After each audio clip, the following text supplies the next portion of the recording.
sipping coffee. You're in my front seat. Please tell me what's going on in that pond. I've known you for a long time. I'm not always right. I'm only trying to be nice with my unsolicited advice.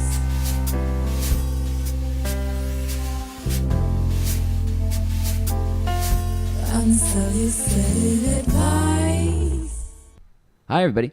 It's episode 22. I got like 9 days left, which is fantastic. Sitting down with me is Luke Solowski. I'm going to say it wrong. Yeah, Soslowski. Soslowski. Yeah. Very Polish name Very Polish. in origin. Yeah. He is a good friend of mine, photographer, bartender, Neighborhood fellow. neighborhood fellow. Yeah, man. Thanks for having me. Yeah, thanks for being here, bro. Me and Luke have known each other kind of for like 3 months solid, I'd say. We always knew each other, kind of. Yeah, bumping just each up other at Yeah, events, yeah. saying hi to each other. Like, oh, there's that guy. Yeah, there's that guy. There's that guy with the camera, and here, Yeah, yeah. here's that dude who always takes goofy, who wants his picture taken all goofy. Yeah. And then we decided to have like a conversation on a Monday. We were like, we always see each other. Let's actually meet up and have coffee. And we ended up talking for like 4 hours. Yeah, it was great. It was you exhausting. And Justin and Yeah, me, Justin, and you. Yeah, it was a good time. It was. So, other than neighborhood photographer, when did you start working at local bar? That's how everybody will know you. Yeah, I feel like I've met most people in this neighborhood through local bar. Yeah. One way or another through local bar. And I've been there for 7 years. So we opened about 7 years ago. I was there at the inception, at the opening day. It was wild, man. We had no draft beer. We had bottled beer and like 3 bottles of liquor. You didn't have any drafts to No start drafts. Yeah, we just with? opened. Really? Yeah. Just open. It Fuck was it. a party. Yeah. Get a bottle. Get some beers. And at that time, there weren't. I mean, Oddfellows hadn't opened yet. It was Bodega and local bar, and that was pretty much it in the neighborhood. Yeah. So 7 years ago was 2000, I guess, 12 now, right? Yeah. I wasn't really down here yet. I didn't even live in Columbus yet. I wasn't even graduated from high school yet. Wow. Yeah, I was still in high school. I graduated in 2013. Well, that's really dating me. Wow. Yeah, that makes you feel old, huh? A little bit. Did you start as a bartender at local? Yeah, I did. Yeah. Before that, I had worked at this place called La Fogata. Yeah. It was a big mess, but really awesome. A lot of fun. I worked there with both my brothers, and they kind of came over to local bar with me too, which is kind of a lot of the family vibe, a lot of the family feel that I have there is definitely because of them. Yeah. Your other brother doesn't work there now, right? No, he doesn't. He goes to OU. OU, yeah. Yeah. There you go. Athens. For sure. Are you going to go to, have you ever gone to visit him? Down Yeah, there? a few times. Yeah. He manages the baseball team down there, the Copperheads. That's pretty cool. So he's in grad school. He's doing a bunch of sports stuff. That's his thing, sports management. Yeah. How old is he? He is 23. Okay. Yeah, so he's pretty young, but he's like a year I mean, younger he does wild stuff. Like there was a chili cook-off, and he was on the judging board with the police chief and the mayor and him sitting there. I'm like, I don't know how you got into that, but that's pretty badass. good for you. Yeah. Yeah. We should make a run together. My brother goes down there too. Is he about to graduate? Your brother? I think yeah. I think so. Spring, Mine's about to graduate Yeah. too. That'd be fun. We should go Yeah. down there, go visit. My brother works behind in the kitchen at Jackie O's. Oh, nice. Yeah, which is cool. I wish he was up front, like doing stuff, and he used to wish that too. But I think what happened was he felt that his, like they got him in the back, and he was just like, I'm running the line. Yeah, man. My cousin's down there as well at Jackie O's. Really? Yeah. Doing what? He works at the tap room, I believe. Yeah, that's where my brother Yeah, works. yeah. Front of house. He goes by Monday. Yeah, bartender. He works there sometimes. But I bet you $100 they probably know each other. They probably hang out all the time. Chris Monday, he used to work at Bodega right downstairs. Oh, really? So that was another like family neighborhood thing. Like Right. I'd come see him down here at Bodega and then Go over to local. Yeah. Yeah. And that was old school bodega, old school, yeah. which is a whole different thing, like a stage in there. Yeah, yeah. Yeah, that's wild. It's very different. But yeah, it was cool. I like them both. You like them both? Yeah. Because a lot of people everybody misses the old school thing. Yeah, everybody misses old stuff. Right. you know. Which is what we were just talking about before the podcast, is now that these new parking restrictions are coming on to Columbus, where me and you were like, let's just go to Franklinton. Yeah, let's go. Short North's over. Let's go. It was a fun run. I didn't say it. I'm glad. Well, dude, like if you have to pay to, it's just going to be Uber Central. And for people who, I don't want to say I like driving. I like driving my car, parking my car, and going to the bar. Popping some dunes. Yeah, man. I don't want to Uber everywhere. Plus, you got those videos, you know, Instagram I videos. can't Where are you going to talk? I don't want to talk. My Uber driver's going to No. think I'm a psychopath or Yeah, something. Or yeah. some kind of weirdo. Yeah. Could be a special guest. Yeah, the Uber driver. Yeah. And I always sit in front seats with Uber drivers because Nice. I just like to. But it'll be weird. So bartending, Mission Coffee. You also worked there for a while. I worked there for 2 years, yeah. You like just, you don't, do you like being a It was great. mixologist kind of guy? So I think in a lot of ways it helped me like connect with a different group of people. Yeah, like the morning crowd. So like people is definitely people-centric person. So yeah, getting with the morning crowd, talking to those type of regulars, definitely different conversations are had at 6 a.m. versus 2 a.m. 2 a.m. Yeah. Yeah, because local bars, the 2 a.m. spot. Yeah. That's cool. So it's a lot of fun. I loved the coffee side of it, and to be honest, it translates really well to photography. Coffee, learning about like extraction or changing variables to get the desired result. Like is slightly changing the heat of the water can extract something, whereas slightly changing the grind size, the yield, the dosage, all are variables that change the extraction of the espresso. So same with photography, you have shutter speed, aperture, exposure, ISO, that are all changing the desired result of the photo. So I think those two things are definitely go hand in hand. When did you pick up the camera? Because that's the main lane you're trying to get into. Yeah, definitely. I started shooting when I was at Mission, when I was working in coffee, and I think a lot of that was because I knew a lot of people that were also photographers, and I think that made it easy. It was a very good resource, Mission Coffee, at that time. Yeah. It was a very good resource to meet other photographers and ask questions and kind of grow in that field. So right, and when you see somebody doing something creative and fun, you're like, I should try that. Yeah. You know what I mean? And why not?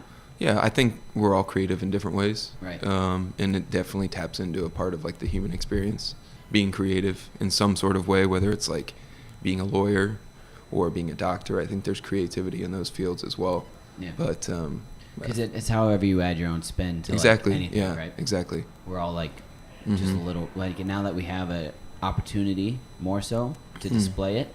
Like I guess you got to if you were like you get a little bit more of an audience now and you get to capture it for a little bit longer. You know what I mean? 'Cause of social media. Yeah. So maybe I think that is what gets to draw on. Do you hear that? A little crackling. That little humming? I don't know what that. All right. It's driving me nuts. I'm having a hard time thinking through it. Yeah, we're all a little bit creative. Yeah. I'm not gonna mess with it. I'm just gonna. Yeah, it's roll all with it. good. It's all fine. And now that you've been taking pictures for 3 years, Yeah. About 3 years. you've decided to like, and it's really cool because if you can see the amount of dedication you put into it, because like all of a sudden you're at a lot of things, Yeah. taking a lot of pictures, and they're Yeah. all pretty great pictures. Yeah, That's it's definitely a lane that I like to be in. Yeah. And it gives me kind of a reason to be in the room, a way to connect with people, meet new people. Yeah. Whereas like a bartender has a rule: you don't step behind the bar. Right. You don't step in front of the bar. Right. And you also now get to kind of carry a bar with you, Right. because you have the camera. Exactly. Which having a reason to be somewhere other than just the reason of the party, Right. is always really nice. Yeah, it is. It's Yeah. very nice. It's a great networking tool. Right. But yeah, I like taking pictures. I like having pictures of people that they like of themselves. So that's always a fun thing for me when I send something to someone and they're like, "Oh, this is great." Yeah. That's a good feeling. So, especially in today's day and age when people have Instagram or social media or places to post those things, it's Yeah. nice. It's not just a picture for them to hang up and have friends over and be like, "Oh, I love this Yeah, picture." yeah. It's everybody gets to see it. Yeah, Yeah. for sure. I have to talk about it just because I'm obsessed with it, and I think you'll have good input on it. There's 2 documentaries out right now. One on Netflix, one on Hulu, about the Fire Festival, which Yeah. happened in 2016, which was a big disaster. Yeah. Which was all predicated on influencer marketing. It was kind of like the first big recognizable flop of Instagram marketing, of influencer marketing.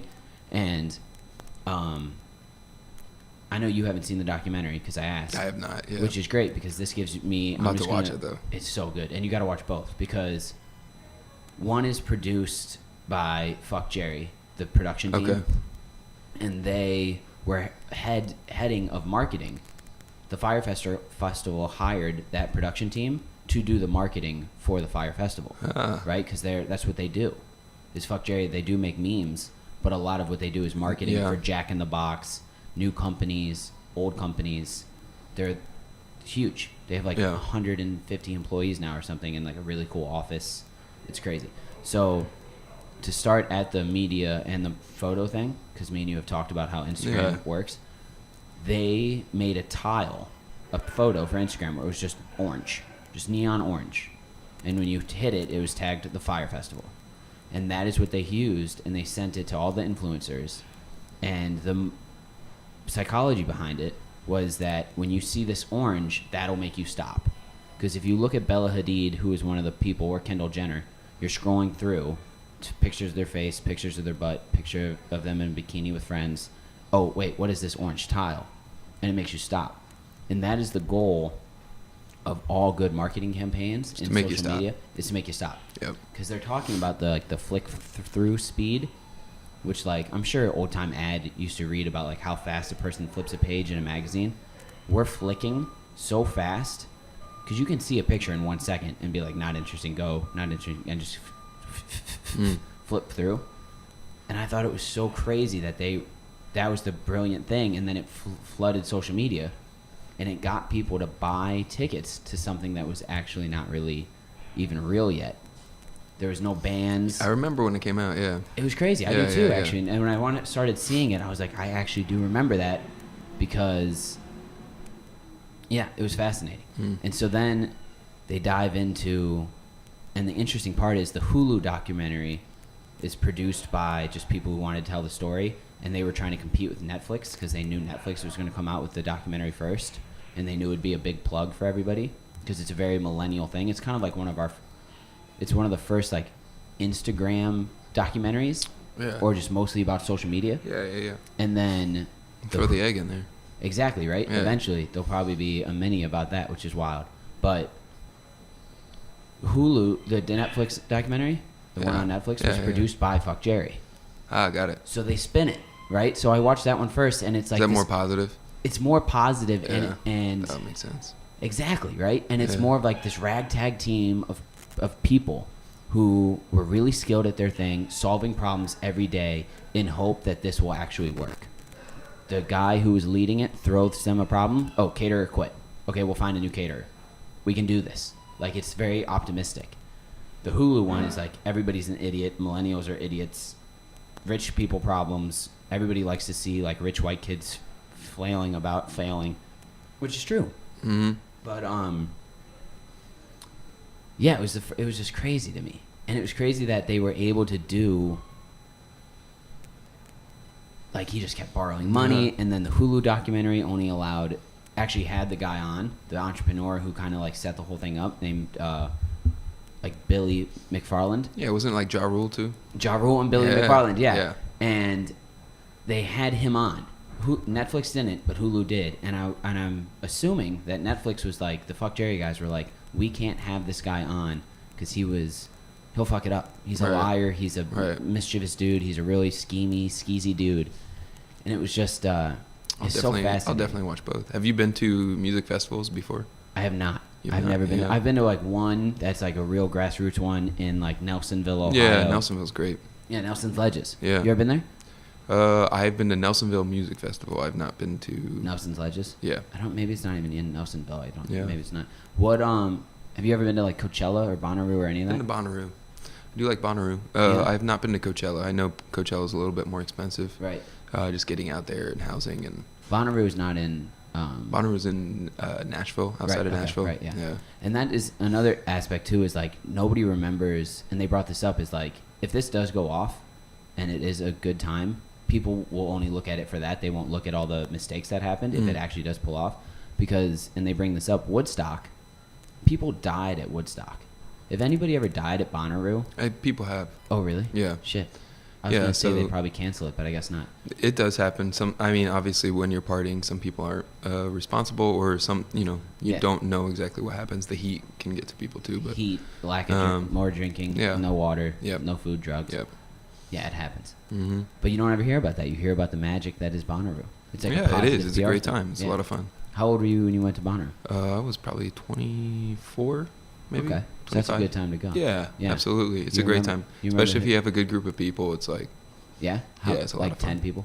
yeah, absolutely. Just people that you really vibe with, that you really like. Yeah. And are willing to get into maybe like a little Get bit along. of trouble Yeah, a with? little bit of trouble. Yeah. Yeah, that's fun. You remember who the headliner was? I do remember Kanye was there. That's sick. And I just remember looking at the crowd, and I've never seen so many people with undivided attention in my entire life. That's So, heavy. yeah, it was wild. Everyone was just staring. Was it at the time when Kanye was doing those like rants? It Or was he- before. Oh, so he was just like Yeah. performing, Yeah. which is amazing. Mm-hmm. Yeah, that's really cool. Did you go to Kanye when he was here? I did not. I missed it, but I did see him at Press Grill. Really? Yeah. That is sick. Yeah. That's pretty wild that It he was went wild. to Press Grill. Yeah, he his bodyguards came in, turned on his music on the jukebox, and then he walks in to his own music. Oh, It's like that's the most Kanye thing that. That's pretty he could amazing. do. Yeah. I love that he went to Press Grill out of Yeah. all the places. Like, where else are you gonna go? Well, I wanna- Late night. Yeah, $5 Sunday night, cheeseburger. late night, yeah. I wanted fucking wings. Yeah. Let's do it. He didn't rant at his. I went. Yeah. There was no rant, and it was almost disappointing because I wanted it a little bit, Mm-hmm. just because I wanted to see that I saw it. But watching him perform was like, it's clear why you're famous. Like, this is amazing. He was like floating above everybody on a stage. It was incredible. Yeah, for sure. I think you gotta say mental health when you say Kanye's name. So. Yeah, which is tricky. Mm-hmm. So You gotta talk about mental health a little bit. okay, then yeah, let's talk about it. So like, can you separate a person from? That's a very good question. That's something I've been thinking about a lot, especially like, can you separate someone's art from their like, I don't want to say monstrosity, but like Their the person that like yeah the person they're- that they yeah are. yeah Like Van Gogh, the William Right. Dafoe movie just came out about Van Gogh. I haven't seen it yet. I Right. didn't even know it was being made because if you don't have cable, you like miss commercials from movies, which Right. kind of sucks. But Van Gogh, by all means, he cut his ear off Right. and sent it to a woman. right. And That is I'm wondering serial killer behavior. in today's world, what artists that we love or praise their work, what would have come out about them in today's world? Yeah, like a former, Yeah, former artist, former like Albert Einstein married his cousin. yeah. That's not acceptable behavior Yeah. now. And who's to say it was then? But that's weird. Yeah. But if you don't, you learn about Albert Einstein in school, and he's praised as a person who you should look up to. Or yeah, Yeah. genius. Exactly. Van Gogh looked up to as a genius. Yeah. But Personal so- lives aside. right, because we Right. weren't there, and it wasn't making news. So you just Yeah. remember people for the highlights, similar to Woodstock. Right. You don't remember that people slept in the mud and that the highways were jammed up for 3 days, and people just got out of their cars and walked to the festival, and then hoped their car would be there the 3 days after the festival was over. And they painted as 3 days of peace and love. There's death, there was heroin, there was bad acid, there was no water, no food, no toilets. Granted, they were hippies, so they were fine with just But there was pooping. peace and love. But there was some peace, Yeah. and there was a lot of love, Yeah. and probably a lot of venereal diseases spread. But but it's just so like Kanye West and like Pete Davidson yeah. and like some of these people were having to talk on their issues, Yeah. whereas Van Gogh probably didn't have to. Nobody Yeah. ever went up to Van Gogh and he's like, "Are you mentally stable? You just cut off your ear and sent it to a girl." Right.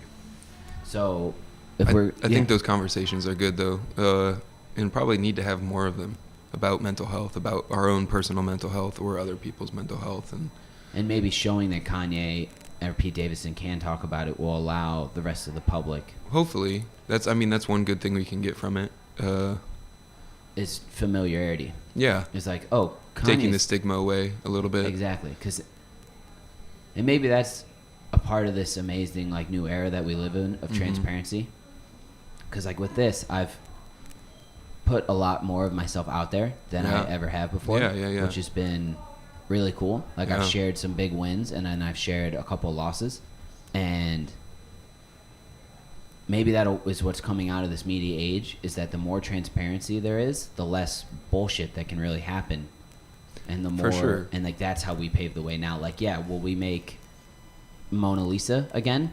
Who's to say? Who's to say that Mona Lisa is even a good piece of art? But like, the artists are now expanding into the world of actual emotion, which has always been people's favorite view of the artist. It's like, ooh, what were they thinking when they made, Right. you know, the like Van Gogh or Right. yeah, I can't name a piece right now because I'm not educated, but you know what I'm saying? I feel it. Yeah. Yeah. What? Yeah, I think that's pretty cool. 100%. I don't know. I like that. I like that little 100%, spin. I just yeah. took on it. Yeah. Absolutely. I think especially in like a season like this or like working at a bar, I think that's another place where mental health is like in your face. Yeah, definitely, because you don't know who's going to walk in or what they're For sure. going And I think being a bartender, I think it makes you take an extra hard look at where your mental health is. That way you can be present for other people, or you can just be present and not like in your head or Right. You know, wintertime's been a tough time for me in the past. Yeah. So it's definitely been a good season this year to take a look at that, take a look at mental health, and like really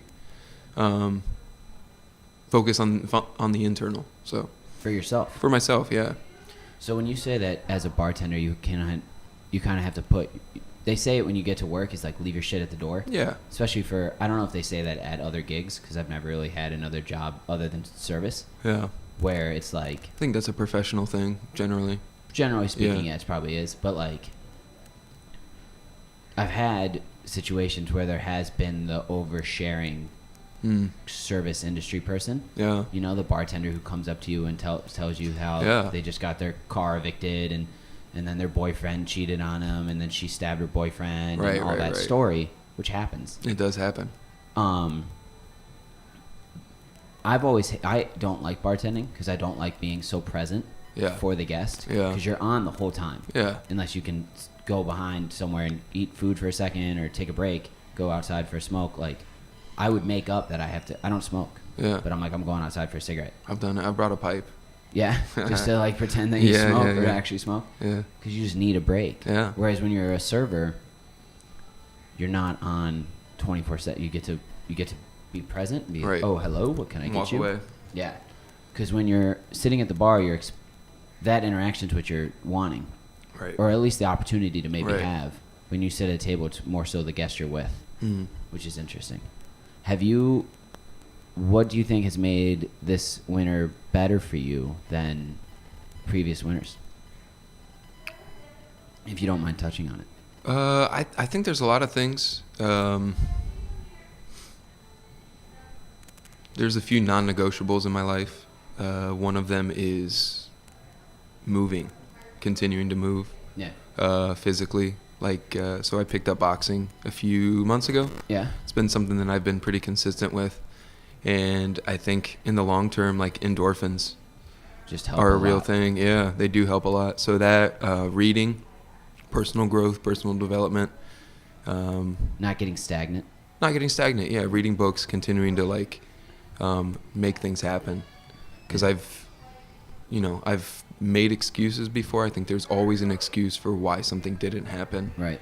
But you only really need one reason to make something happen. It's because you want to. Right. You know. Which I love. Yeah. Non-negotiables. Non-negotiables, yeah. Photography, continuing to do that is a non-negotiable in my life. When I like don't do it for a while and I come back to it, I'm like, why was I not doing this the whole time? Right. So that's something that's really been beneficial to me. So Last night we were at work. Me and my buddy Ray talk about like just vague concepts like Mhm. moral responsibility. yeah, And like moral fortitude. Mm. So like we were talking like, and I come up to him like, if you're always doing little bad things, like Mhm. if you're always taking a shortcut or always kind of cheating and stealing or always kind of just like playing right beneath the line of like acceptable behavior, Mm. that translates and trickles through the rest of your life, right? Mm. And he goes, yeah, that's how you build character, is by doing the thing you're supposed to do the majority of the time. The more you do it, the stronger your character becomes. And I had never really thought about character like that because I guess I'd never had character defined. And I even thought about it. I was like, whoa, that was maybe the first definition of character I've ever really heard. Nice. So I know. I really Yeah. liked it because I always see like Dude, you've been getting in some good conversations this month. Yeah, this month's it's been great. wild, dude. This month has been I'm so ready for crazy. Fab. Right? Yeah. It's going to be once a week, but I'm still Yeah, excited. yeah. Because then I'll get to kind of like pull it back and think about it more. Like I might add actually advice at the end. Nice. Yeah. Or Unsolicited. Maybe Unsolicited. unsolicited advice. Nobody's asking for it, but I'm giving it to you. Yeah. Yeah, it's been a fun month. And I think it's the same thing. It's like I made this decision where it's like this was going to be the first thing I complete. And I even said that in one of the episodes. I haven't finished a lot in my life. I've been kind of like either a non-starter or like a semi-starter and then quitter, which sucks. Yeah. But like the thing that you kind of decide is that like I'm going to see this through. I'm going to see it through. Yeah. And then I think at the end of it, it'll be just worth it. Yeah. Like John Mayer, who all of a sudden is like a big role model for me. He had an interview with Complex and Jerry Lorenzo. Yeah, I watched that. It was good. Yeah, it was amazing. And he said that one day the Grateful Dead called and they were like, do you want to do this? And he's like, I got an album on the way. I owe, like, they paid me money already. Like, I got to do this. And he's like, you know what? No, I'm gonna do the Grateful Dead thing. I'm gonna stay in my house for 7 months. I'm gonna learn these Grateful Dead songs that are complicated. They're not easy. Right. It's long guitar riffs. It's long songs that he's never really played before. Right. And he's gonna give back the money for the album and put the album on hold, take a pay cut, and just sit here and do this. And he said the exponential growth that has come from that for him has been so worth it, more so than just doing what was expected and doing another album. And that has just, I can't stress that interview enough. It was like really impactful. It also talks about drinking. Yeah. Which, since we're both in service, that's kind of an expected life choice of ours. Yeah, absolutely. Have you been messing around this winter with alcohol consumption? Yeah, I've definitely Cut back? dialed it back a little bit just because of the training aspect, but Because you don't want to be hungover for boxing. yeah, exactly. Right. But I think it's made me look at more of like a responsible way to drink. Like Yeah. being able to go out and have a glass of wine with dinner, or like, And calling it a day. or yeah, 2 or like 3 and it's over. you know, I think you should always make time to grab a beer with a buddy. Right. I think that's always like a good thing. I think you can go too far either way. Right. So definitely the balance in the middle is important. But yeah, a lot of it has been like sleep schedule and consumption of alcohol or even food. You know, Right. eating takeout all the time isn't good either. So No. When you say sleep schedule, what do you mean? so I do bartend 3 nights a week, and I usually get home from work around 4:30. So very late at night. But I've tried to consistently, like, if I'm not working, I want to be in bed by like 2:00. Right. Which is early when yeah. your normal sleep schedule is 4. Yeah. To Yeah. go to bed 2 hours 4:30, 5 earlier, o'clock, 6 it'd be like o'clock. somebody who goes Yeah. to bed at 12 saying, okay, I'm going to go to bed at 10. Yeah. So I just have to force myself to wake up at a certain time and be tired. Yeah. Push through the tired. So. Right. What time do you wake up at?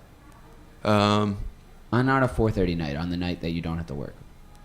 I get up at like night I don't have to work. I get up at like 10. That's pretty good. Yeah. Considering. 10:30. Yeah. Something like that. It just kind of depends. But Yeah. um, And then boxing's what, at like 1? no, I do it every day at 5. At 5 p.m.? Mm-hmm. Nice. Yeah. Even on the nights you work at local?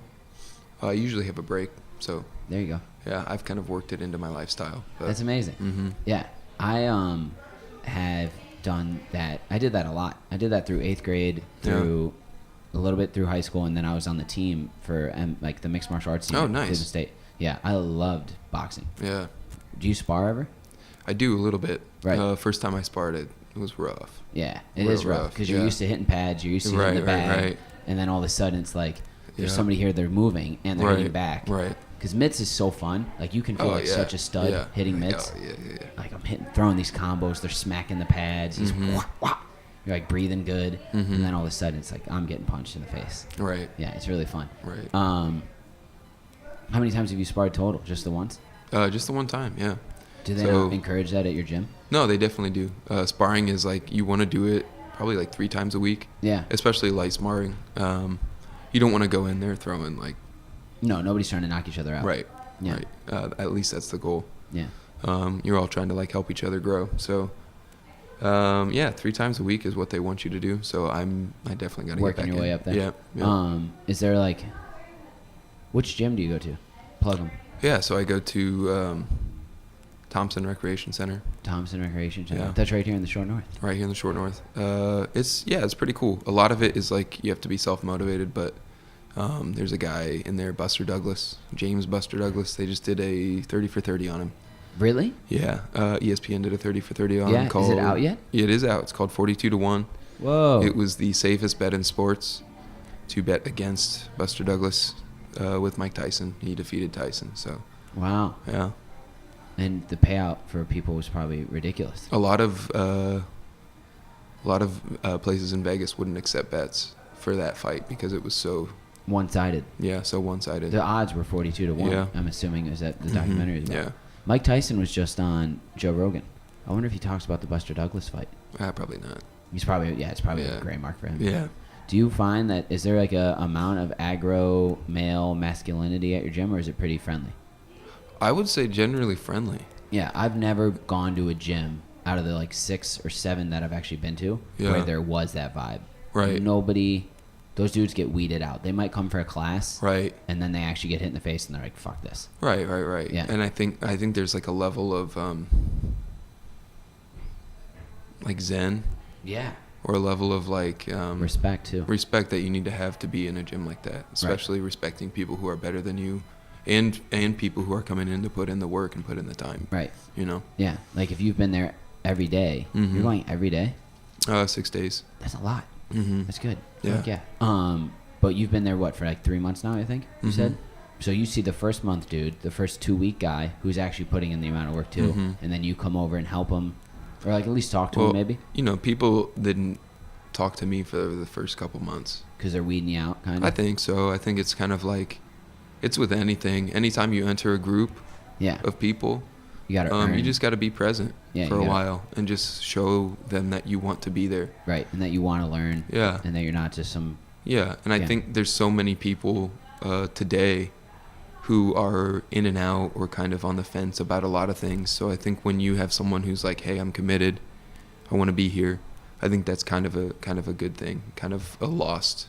I think it builds character. Yeah, Yeah, probably is a it's- character building yeah. thing. Yeah.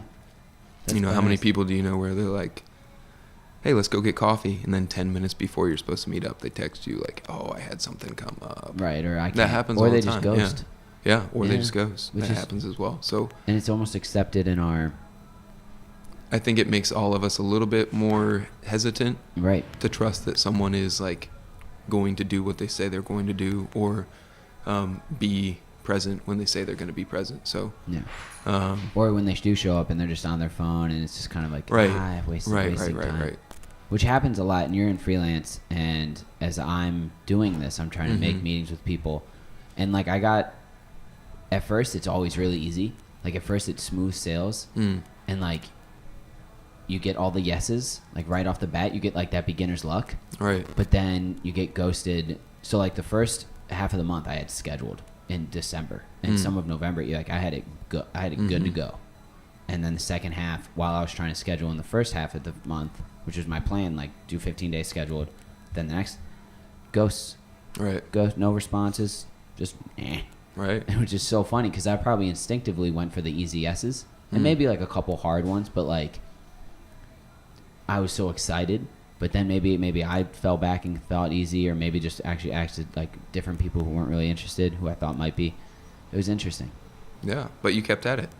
That's That's just a good true. thing. Yeah, Yeah. it was a. I just did a Problem lot of solving. solos. Yeah. If I Yeah. can't get anybody, I'll do it alone. Right. Um, And Yeah, that's it's been cool. one of those examples where it's like you could very easily have made an excuse and been like, "Oh, there's nobody here. I'm not gonna do this for 30 days." But instead, you made it happen. yeah. Well, Mhm. thank you. Yeah, I tried. Yeah. It's hard to try. Yeah. Which is another thing too. It's actually hard to do that. It's not easy.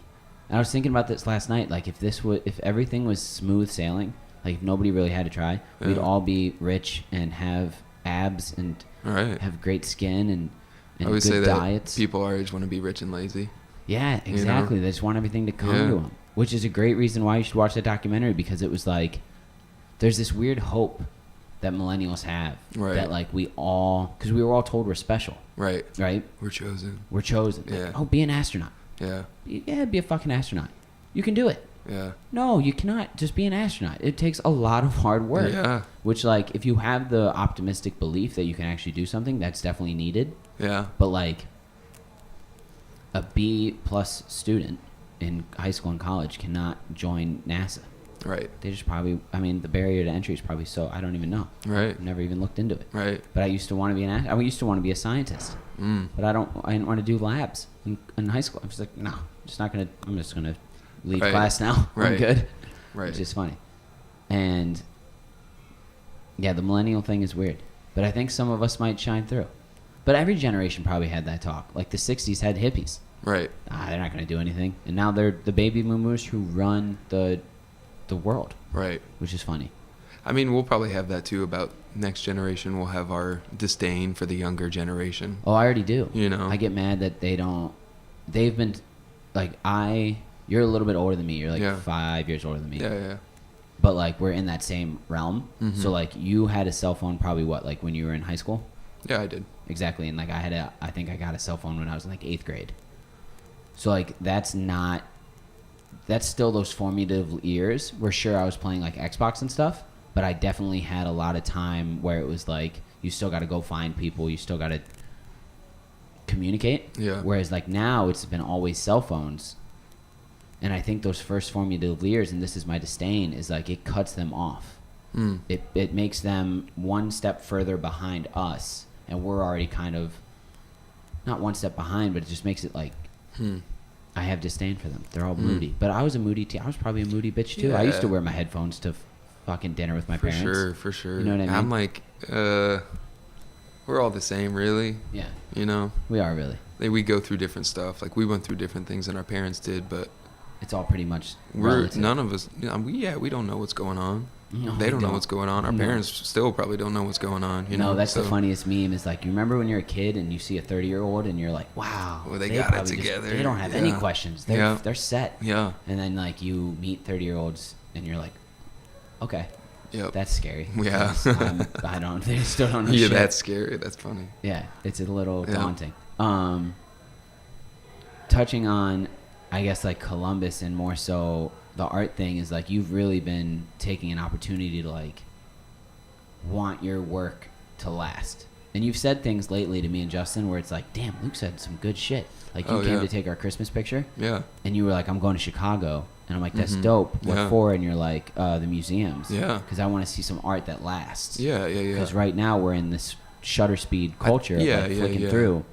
What do you I think taking time to go to museums. the line sorry Yeah. before you go, the line specifically that you said is like Instagram art feeds more Instagram art. Right. Real art might feed into real art. Right. Well, I think asking the why instead of the how is like definitely a big question. It's like, why are you making? Why are you creating? Why are you doing what you do? Right. Rather than how do you do it? So Do you find that a lot of people now that like the barrier to entry for, I've said that so many times in this podcast, but the barrier to entry for like photography, right? Mhm. Like you can buy a camera that by all standards is fantastic, like a DSLR for $800 and be very good to go. Like that's a great kit to start Yeah. with. And so that is what leads to a lot of the hows is like, yeah, You know yeah. what I I mean? think I think anyone can make things that are pretty. now, yeah. Yeah, anyone can make something pretty, but I think making something meaningful is a lot harder for people to do. And so I think that's definitely that why question. So, Do you think when you were first at Mission, walking around with some of those photographers that you just met, who you were like, okay, I can ask you questions, Yeah. those first questions that you started with was how? absolutely. Right, How 'cause is you gotta, how like- is still a question for me, always. Yeah, because Because there's a lot of things that I want to make look a certain way, and the why is just a work in progress. So like some of my favorite photographers, when they have learned about photography, they talk about, a lot of photography isn't about photography. It's about the current events. It's about philosophy. It's about reading books. It's about making a meaningful image rather than just like taking a nice picture. So that's where the art museums come in. That's where reading books comes in. That's where even knowing local artists. There's a lot of really good local artists out here. I don't know if you guys are familiar with Kate Sweeney or Hannah Mendel or Annie Oakler as well. There's a lot of really good. I like that you just named all women too. That's cool. Yeah, I Let's mean go. they're all great. They're definitely from a few of them are from CCAD, but they're very connected with each other and help each other out as well. So I've met up with a few of them. Wise as well is very good. So and I'm not doing the art scene justice, but there's a lot of good photographers or fine artists here In here in the Columbus. city. Yeah. It's always been such an art-driven community. Mm-hmm. Like, there's so many galleries, and I'm from Cleveland, and Cleveland's a bigger city, but there's not as many. There's not as much art. I think it's a good way. Like art's definitely a great way for I wonder why people to have conversations. Exactly. To start a conversation about something Mental that maybe can't be put into a few words. And I had Larry James on. Yeah. And he did all this huge stuff for the art community in Columbus, and he we talked a lot about the Harlem Renaissance because that's kind of like his main lane, and he has a huge art collection himself, and it's all the main majority of it is and I can't remember the era of art that it's called, but it's all the art that was inspired by the Harlem Renaissance. So like it's like that next level, whereas like some of us might be inspired by like Banksy or John Coons or some of these like minimalist artists who transfer into like this whole minimal thing that we're trying to do now. A lot of that art started the conversation of like, oh, what is going on in Harlem? Like, what are these jazz parties? Like, they look so fun, and they're capturing something that humanizes the big issue of you're not allowed in my neighborhood, I'm not allowed in yours, but look what's going on in mine. Like here, I'm going to show you a beautifully painted picture of all this movement and bright, vibrant color and all this stuff, because I think that was the main purpose of the art, was to speak to an actual issue. Yeah. So maybe like, and it's tricky to like, and it's been so processed over time, and the issue is so black and white, not to be like literal, but it was literally an issue of black and white, that maybe with a blurrier, maybe now that we've skimmed off that layer, right? Like,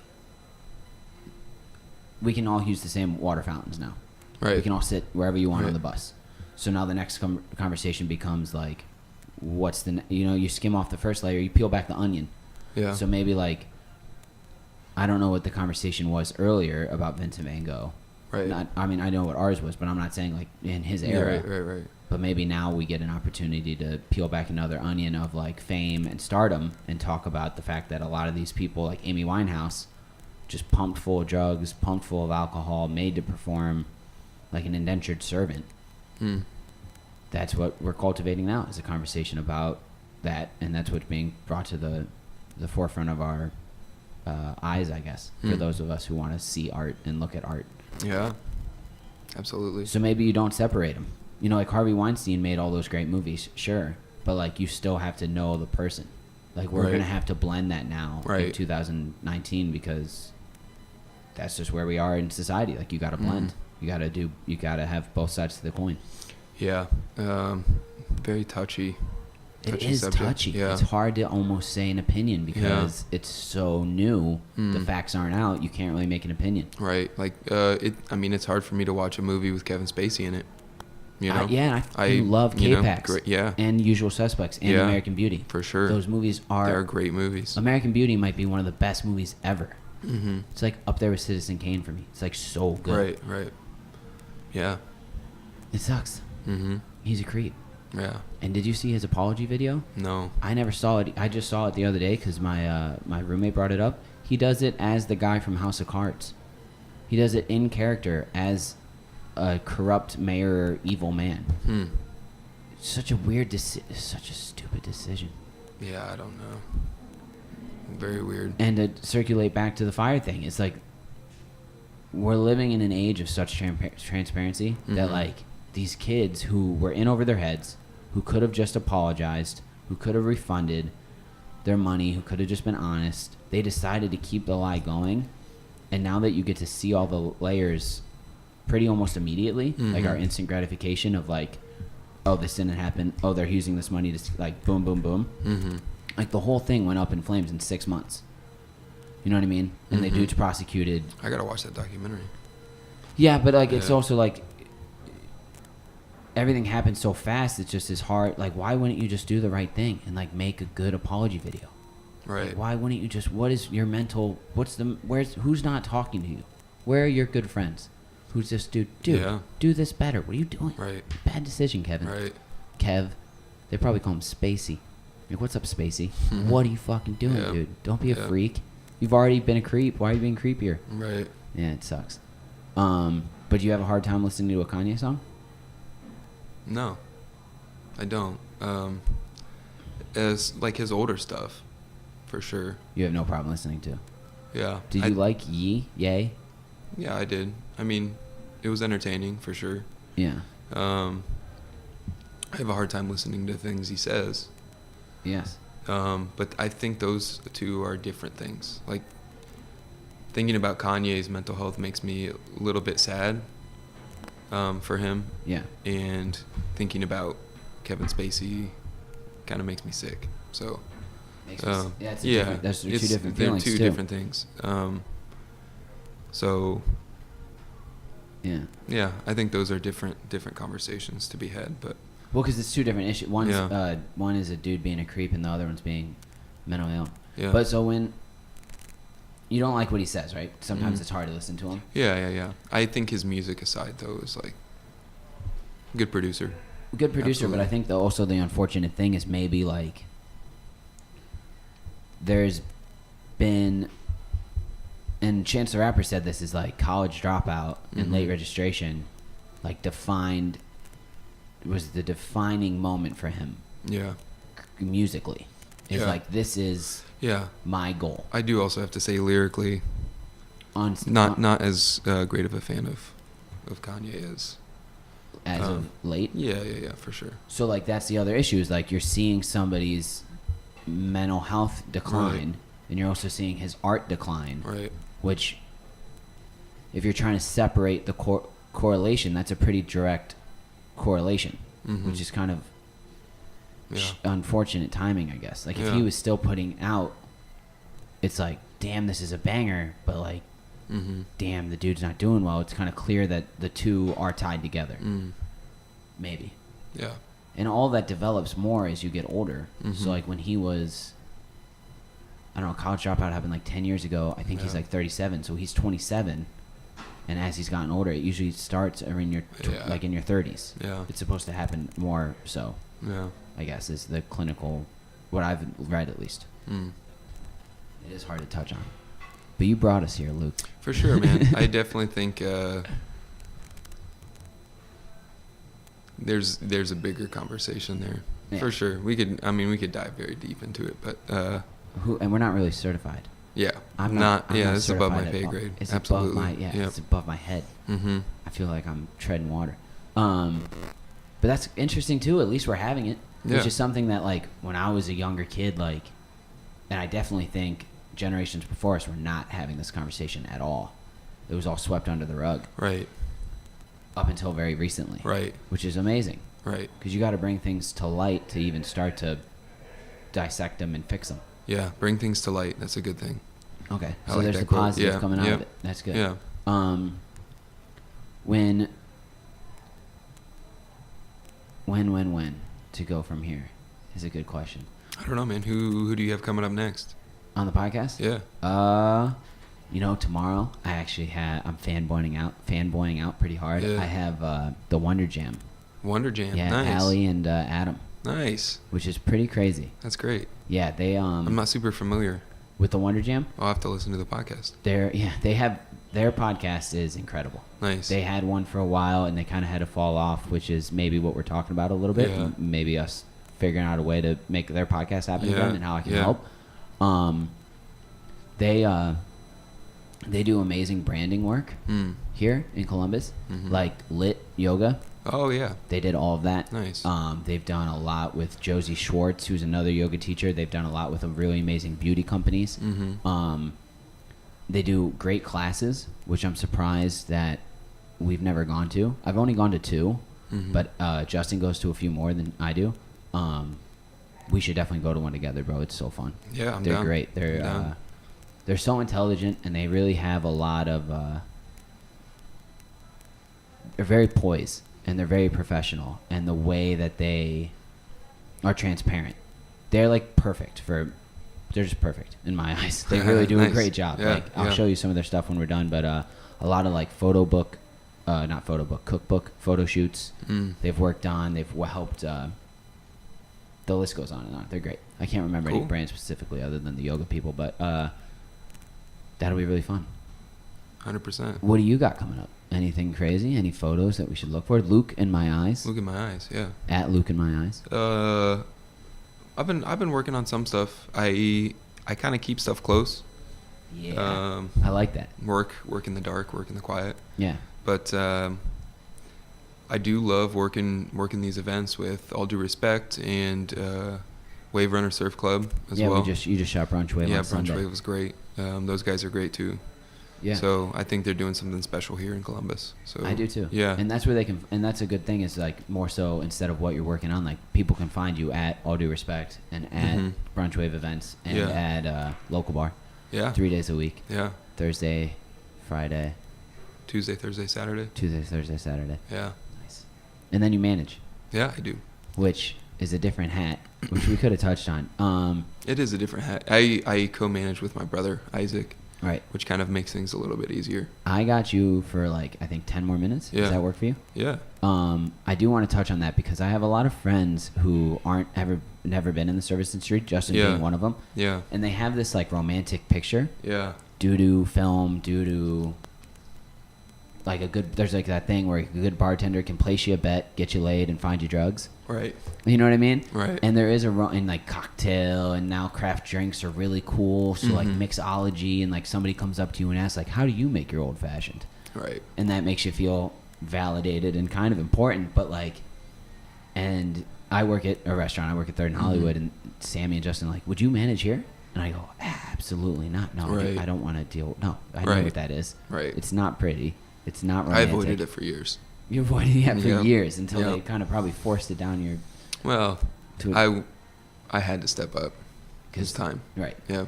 And to not make your job sound, because you do like it, I do. Yeah. and you do it, and you do a great job. Local Hey, Bar thanks. is a fantastic place. Yeah. And great things happen there all the time. It's a little wild sometimes, but Yeah. Trouble, but good. Yeah. Like it's safe, it's fun, it's accepting. yeah, yeah. I've had this conversation with probably should have hit on this earlier, but a few people about the idea of third space theory. Third space theory. Third space theory, yeah. It's this idea that like you have your home space and your workspace, and we all kind of crave like a third space to Okay. kind of be, to exist.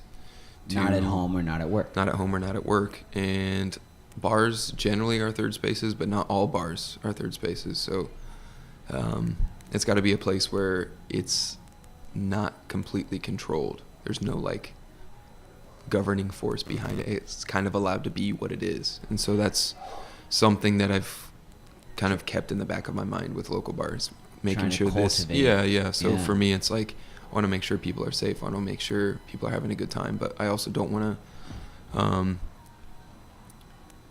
be oppressive with what you can or can't do. I love that. Yeah. That's a really interesting way to think Yeah. about, because in the world of safe spaces, Yeah. it's usually not cultivated that way. It's cultivated as there are strict rules, Right. which is kind of contradictory to the idea of freedom. Right. But like, as long as everybody is free, you guys have that poster on the wall. It's like all are welcome, Right. And you list Yeah. everything, Yeah, everything. yeah, yeah. Purple people, red people, orange people, Right. and that's really cool. I've never thought about local bar that way, but now that you say it like that, it is Yeah. exactly that. Yeah. It is like nobody cares. Right. It, like you guys care. Right. Again, you're not, but like Yeah, you we walk want to into make a- sure people aren't hurting anybody or yeah. infringing on anybody, but like there's not that feeling of look. You know what I mean? Like Right. you get looked at. There's no judgment. Right. It's just like it's a peace, love, and happiness kind of place. Yeah. I love that, and you've done a great job. You really Yeah. have. Thanks, man. Yeah. I don't know. I know what it's it was not like it's not all 7 me, years ago. but I'm definitely there, so I appreciate it. Yeah. No, the whole team there is great Mhm. people, and Yeah. they're all really nice. Third space theory. Who taught you that? I read about it somewhere a while back, Yeah. and then it's just kind of stuck with me. So Which is probably one of the reasons I like talking to you so much, and I was Yeah. wanted to have you on is because I haven't talked. I've only we've had a Yeah. bunch of talks. yeah. But, like, when It's we- always a podcast, man. It's always a podcast. Yeah. Yeah, it really is. Yeah. Otherwise, it's like just haze because you're shooting and I'm Yeah. drinking and Yeah, hanging out. yeah, but yeah, like, yeah. if we catch each other in the daytime, Mhm. I always get like a great nugget like that. like Yeah, Third yeah, Space yeah. Theory. So thank Same, you. likewise. Yeah. Thank you for always giving. Yeah. Yeah, I appreciate you. We'll wrap it there. Cool. Yeah, Luke in my eyes at local bar. Yeah. At- At local bar Short North. At all the fun events that you should come Yep. to and Yep. get your picture taken and all right. Absolutely. Yeah, thanks, brother. We'll see you guys tomorrow. See you, everybody. I'm not always right. I'm only trying to be nice with my unsolicited advice.